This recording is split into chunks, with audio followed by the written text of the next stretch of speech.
also share a commitment to our democratic values, such as protecting human rights. We regularly engage with our Indian partners on these shared values, and to that end, we're monitoring some recent concerning developments in India, including a rise in human rights abuses by some government, police, and prison officials.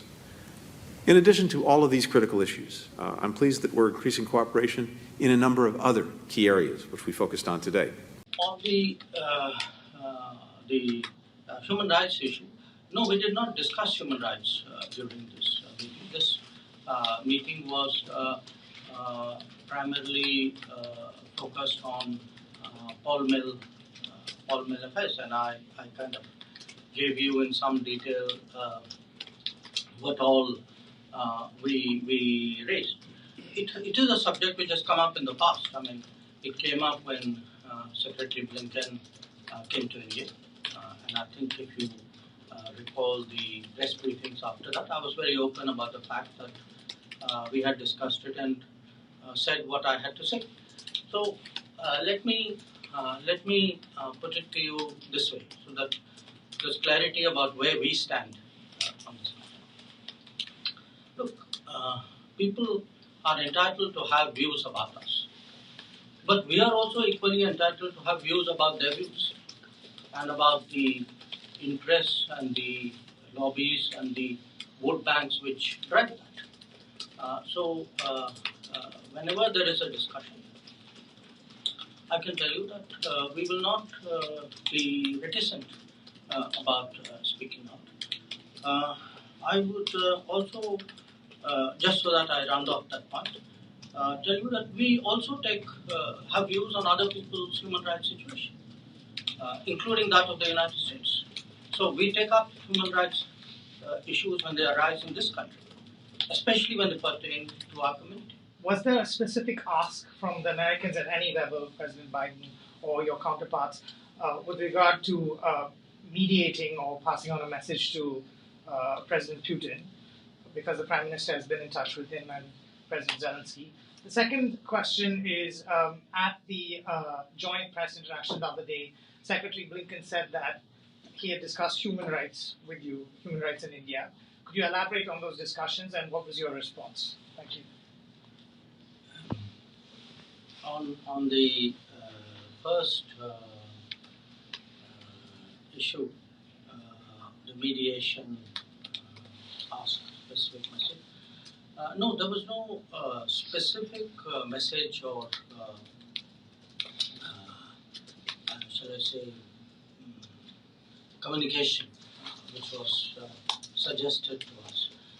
That's not quite how it works. I think what you are having at this point of time